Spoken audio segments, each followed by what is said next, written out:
Life speaks. It speaks through struggles and success, through music and messages, the preconceived and the unexpected. Whether you are in the depths of the valley or in the midst of your mountaintop experience, everyone needs to be encouraged from time to time. Here we will share stories of strength, testimonies of triumph, verses of victory, observations, and information meant to touch the heart and uplift the soul, to keep you on your path of purpose and navigate this thing called life with power and authority. This is Andrea L. Hines, and I'm your host for When Life Speaks, here on ALH Broadcasting, an affiliate of the Streaming Inspirational Broadcast Network. I am glad you accepted the invitation to join us tonight. There's something in this broadcast just for you, and if it is going to be a blessing to your life, it will be to someone else as well. So share, tag, start a watch party, and invite someone you know to join us. Then turn down the volume of life and get ready to receive, so that when life speaks, you'll speak life.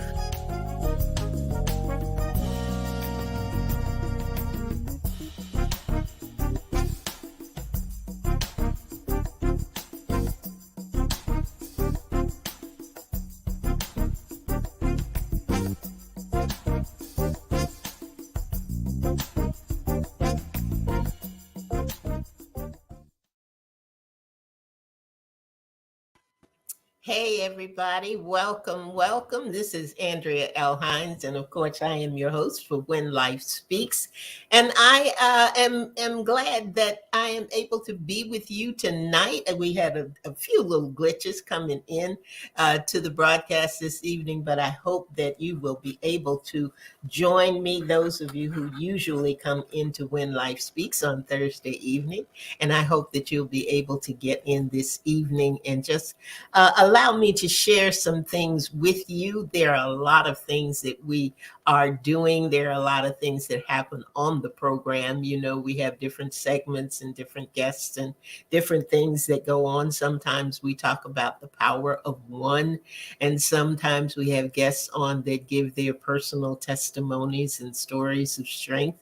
And we do things, we do prayer programs from time to time, just pray for the country and pray for different areas of our life. And sometimes we have an E2 evening, an evening of encouragement. And that's what we are going to do tonight. Just have an evening of encouragement. Just want you to sit back for a little bit. Want you to relax. The request was made that sometimes I just come on and read some of the poetry and victory verses and things that God has given me to encourage you. So that's the kind of evening that we're going to have tonight. And it's actually a part one, because next week we are going to continue and I'm going to involve the village. So village, get ready, because next week we're going to be talking about time and the importance of time and making it count, which next week is leading up to our 5-year anniversary celebration. And that's titled Make It Count on June the 10th. I hope you got your tickets. I hope that you will be able to come and join me. It's going to be a very good afternoon because you're going to have the opportunity to meet some of the people who have been guests on the program. You will be able to meet some of the hosts from the other programs that are broadcast on ALH Broadcasting, like Ruth Griffin and Victoria Henderson, who are on Authors Up on Sunday nights. Out of South Carolina, we'll have Angie Oliphant. She's going to be there. She and her whole and beautiful nation is going to be there. So we're glad about that. Some of the people who are regulars on 8 at 8 will be in attendance as well, and you'll get to meet them. Of course, I will be there.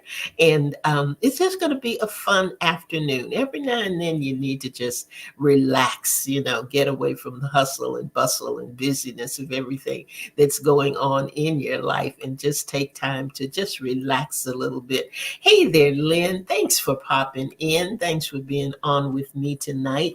Um, so, like I said, tonight is going to be an E2 evening. We're just going to talk about some things. There's some readings that I want to share with you this evening. There is so much going on, so much happening, so much that we're challenged by a lot of things. Some things that we can control, and some things that we can't control. Some things just seems like the way things are going in the world right now. And I was having a conversation with someone recently, and we were just talking about, it just seems like people are just angry, just angry. Why? Not sure. Not sure. Thanks so much for sharing, Lynn. I appreciate you doing that. But there just seems to, everybody's on a short fuse, I guess you could put it that way. You go into the store, and people are at each other in the grocery store and in different places that you may go. And you wonder, why are they arguing? Why are they so angry? And what are they angry about? And then you're driving on the highway and you think, when did the speed increase to this? The traffic just weaving in and out, the road rage that explodes as a result of that. And sometimes, you get on social media, and when you're on social media, how they run these reels of different things that are happening. And I happen to be looking at one, and I really try not to get caught up in them, and because it's easy to do. You can spend forever on social media if you're not careful. But I was looking at something, and a group of young men had entered a store, looked like a convenience store, and I couldn't hear it well, so I don't know what the argument was about, but it seemed to be 4 or 5 young men, and they were arguing with the gentleman behind the counter. And one of them invited him to come outside. We're going to take this outside, kind of thing. And they were going back and forth. And sure enough, the man came from around the corner, started out the store, raised his arm, and you heard 2 shots, just like that. 2 shots. And of course, it got very, very quiet, and the customers kind of dropped to the floor. And he came back inside the store and just continued to just talk to himself and just fussing. And he said he had 3 kids. I remember him saying he had 3 kids. And I thought, oh my goodness, did he kill someone? You know, did he really shoot the person that he was shooting at? What actually happened in that incident? And I thought, this is somehow, we've got to change the narrative in how we handle things and how we respond to things. And what can we do? What can we do to change our outlook, our perspective, our view of things? And tonight, I want to read you some things. And actually, I don't want to talk about anger. I want to talk about it from the other side. I want to read you some things about being a peacemaker, because we are called to be peacemakers. We should be peacemakers. And how can we go about doing that? And so I just I want you to relax tonight. I want you to kick back for just a little bit. We say turn down the volume of life. I don't know what kind of day you've had. I don't know how busy you have been. I don't know what you have encountered, but I know that for these next few minutes, I just want you to relax. I want you to listen to the words that I'm going to read to you, and just give some thought. Make this just a thought evening. If you can get a cup of coffee, cup of tea, or a glass of whatever, just to relax for a little bit, then that'll be a good thing. Hey, Miss Ida, how are you? Glad to have you in the house tonight. And I know there's some other people who are coming in, popping in. Please share this, because I think that this is going to be a good one to keep in mind. Just a good one to keep in mind. Let me see. Where do I want to start? A lot of times we look at things also, and I do want to make this point, and we say, why doesn't somebody do something. And that's kind of going to be our where we're going with this next week. You know, how are you using your time? How are you going to do something to change the narrative that we're living in right now? That seems to be just on edge, just full of stress, just waiting for the other shoe to fall, kind of thing. And how we can maintain being a peacemaker. That so I want to start with this one. It says, you know, every battle simply isn't yours to fight. And sometimes this happens because we don't know when to get involved or when not to get involved. Because sometimes when you get involved in trying to keep the peace, that person ends up in a worse position than the people who were in the original altercation. So we don't really know which way to go. But this says, you know, that every battle simply isn't yours to fight. You gain no victory in arguing, even though you may be right. When you cross over into conflict, even if you win, you will still come out a loser if you weren't meant to enter in. God told you in his word that he would fight for you. If that's what he said, then that's exactly what he'll do. So bridle your tongue, guard your heart, no matter what you see, and strive to be the peacemaker you were called to be. And that's something that's very important. Everything, you don't have to get into the mix. Everything is not intended for you to get in the mix. Everything is not intended for you to solve. Sometimes God allows you to see so that you can pray. Sometimes he allows you to see so that you can adjust your behavior. Have you ever done that? Have you ever looked at something going on and said to yourself, gosh, why did that person react that way?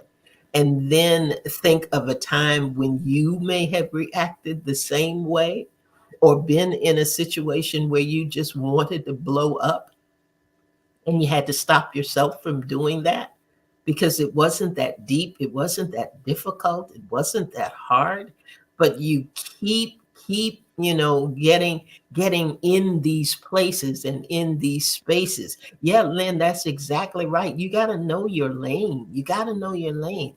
And what helps you to know your lane is when you maintain a posture of prayer and you're constantly have this constant relationship that you have with God. You'll get that nudging. You'll get that knowing. You'll use your discernment will kick in, and you'll know not only what to say, but when to say it, when not to speak, and if you speak, what you can speak.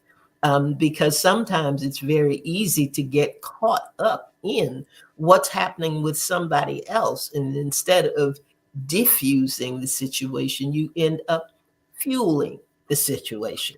And that's not at all what we are called to do. And that's not at all where we should be when our lanes are crossing other lanes, as Lynn would put it. You know, we have to be very careful with that. And here's another one. We know, we know that there is power in everything we say. Question is, what words will you release into the atmosphere each day? What were your conversations like before you even left the house? Do you remember what you said to your children or to your spouse? Were they phrases of encouragement or words spoken in love, coupled with a warm embrace or just a gentle hug? Perhaps they held frustration or voiced your discontent or focused on things still undone, even how your money was spent. When you're driving down the road and a slow driver's in your way, do you mutter and complain, or do you pause and start to pray? Hmm. Are you gossiping at work, complaining all the time, looking for injustices so that you can speak your mind? Try speaking nice words to a coworker or boss who's going through, regardless of what he or she might have done unkind to you. You know, you gotta avoid that feeling of I'm gonna get them back. I'm gonna get them told. You know. Okay, had to hesitate there for a minute. Uh, the world is filled with fear, depressing, discouraging things to see. And if you're not careful, you will find yourself speaking negatively. Turn everything around, not one word that fosters strife. Only see the glass half full, then speak words of peace and life. When it comes to meaning what you say and saying what you mean, speak into existence things hoped for and not yet seen. Speak with activated faith. Speak the word. You know it's true. If you believe your words will come to pass, that's what you will do. Speak words that show the love of God, not for form or fashion, but so someone can feel hope again through your words of compassion. So if you want to make a difference in the earth realm every day, just check your conversation and be careful what you say.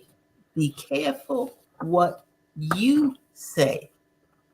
How many times, and you know why that is so important and why I wanted to bring that one out tonight is the simple fact that there are things that weigh on us, things that affect us in and cause us to respond to something that really isn't happening in that moment. You know what I mean? If you leave the house angry, if you leave the house in a place where you've argued with your spouse, or you've had some kind of disagreement with your child or whatever, that carries over into the next thing that happens to you during the next thing that you encounter, the next person. Maybe they say something to you and you automatically respond in a short, sharp way. And it really doesn't have anything to do with them as much as it has to do with what you encountered beforehand. Beforehand. So when they tell you never, go to sleep in wrath, you know what I'm saying, the scripture that I'm trying to quote. But it's the same thing when you wake up. Don't get up angry. Don't get up in a place where you reliving some pain from the past, because it's going to affect what you do today and the situations that you run into and the things that you see and how you respond. If you're angry, it's really easy for you to jump on the bandwagon if somebody else is angry. And that's not what you want to do. You want to be the person that brings calm into the situation. You want to bring the person who says, peace be still. You want to be the person who can see a situation and keep it from escalating. And it's not as difficult as you think that it may be sometimes. But we have to be careful. We have to be aware. We have to look at what is around us and see as we are doing our self um, analysis and looking at what we are doing with ourselves and how we're conducting ourselves. Those are the things that we need to see. Could I have responded better? Could I have responded in a more empathetic way? Um, how long? How long does it take to be nice? How much time does it take to be kind?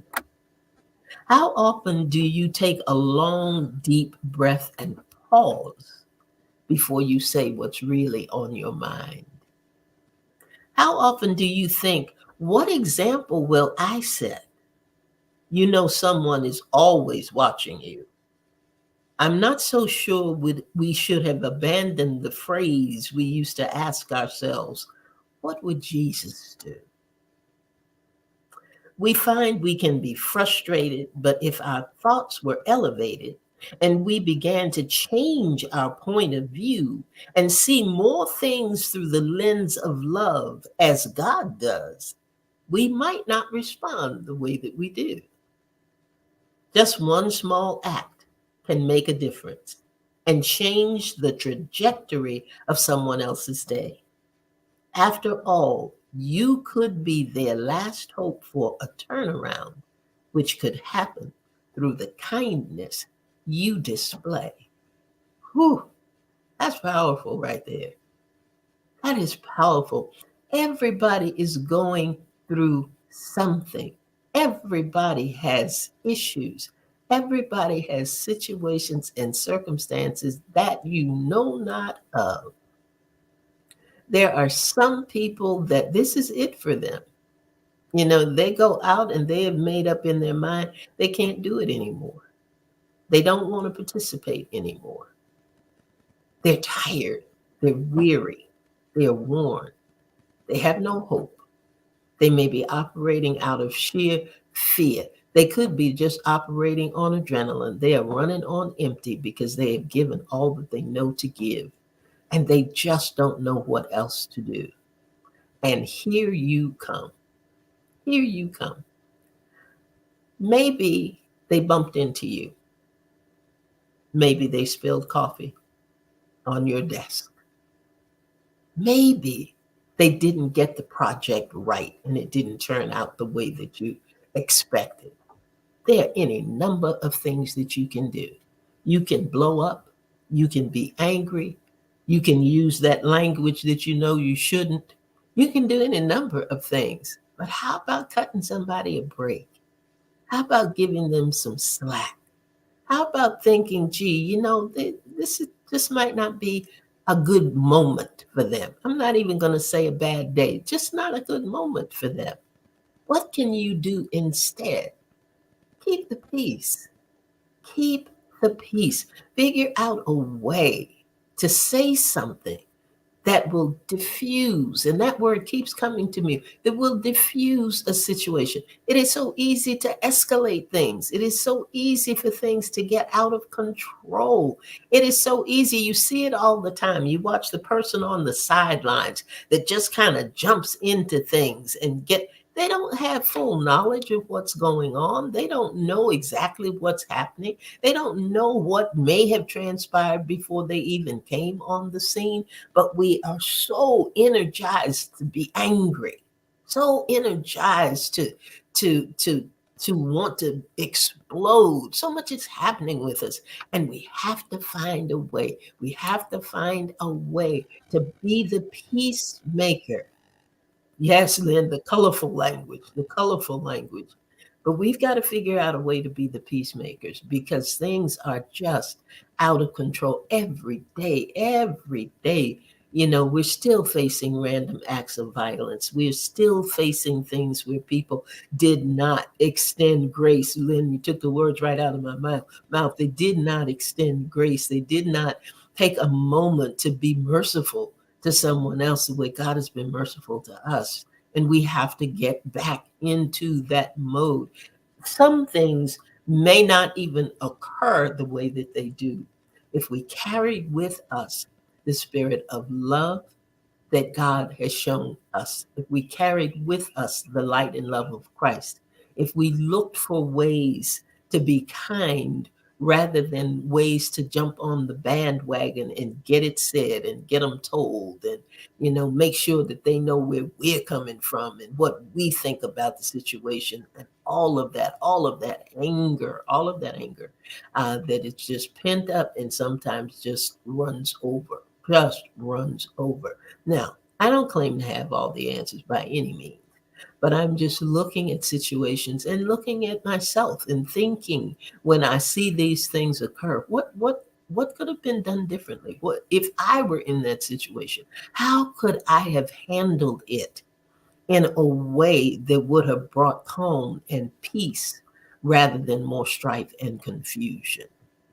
And I want to there's one other piece that I want to share with you tonight because it all boils down to love. And I know that seems very simple to say, but it's the truth. It all boils down to love. Love one another. That's what God would have us to do. The things that we encounter are not always about me and you. Sometimes they are opportunities God wants us to take so we can show another what love means for Jesus' sake. Love one another. We can repeat it day in and day out, but sometimes we fail to see what real love, God's love, is all about. God's love is not a momentary practice. It should be how we live. It should not be something we try to do, but rather something we freely give. It's not a garment taken on and off depending on the weather, or something we only display to friends whenever we're together. The love of God should become so much a part of our very being that everywhere we turn, a chance to love is what we're seeing. Real love isn't seasonal, and it's not just shown when we're up to par. It's a 24/7 commitment that should be the fabric of who we are. Whenever we are showing love, something happens within us too. Joy and peace become a part of what we say and what we do. We won't dwell in unforgiveness, and we'll overcome past pain until only God's unconditional loving kindness will remain. Love one another. That's what God wants us to do. And you'll find all the love you show and share will come right back to you. That's how we can do it, guys.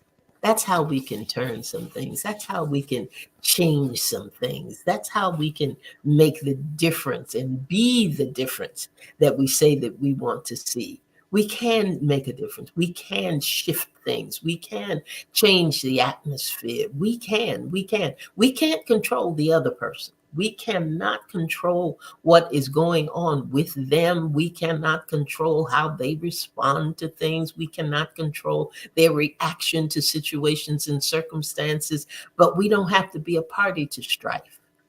We don't have to join in the confusion or add to the chaos. We don't have to. We don't have to. And when we are living love, when we are living peace, when we are living things that create calm and don't add to confusion, that's our automatic response. Our automatic response is in love. Our automatic response is in kindness. Our automatic response is in peace. Our automatic response is in loving one another and showing the light and love of Christ. Well, how would it feel if you went out tomorrow and said, I'm going to look for a way to show somebody the love of God? That's what I'm going to do. I'm going to be intentional about doing that. I'm going to be the peacemaker. I'm going to be the one that, when people see me coming, they feel good to see me coming because they can feel a shift in the atmosphere. They can feel the peace, the calm, the humor. They can feel it. They can feel it whenever we enter a room. And that can change things. Your very presence can make a difference before you even open your mouth. Just you being there. Just you being there. Because you know what? When you are carrying that love, it not only enters into your conversation, but it's a part of your countenance.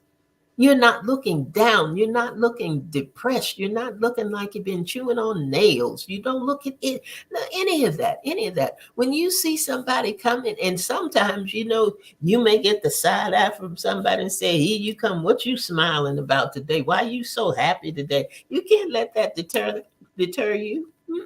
Let it overflow. let it overflow. Get on their nerves with joy. That's what you do. Don't get, don't hide it. Don't hide it. You feel good. Let them know I feel good today.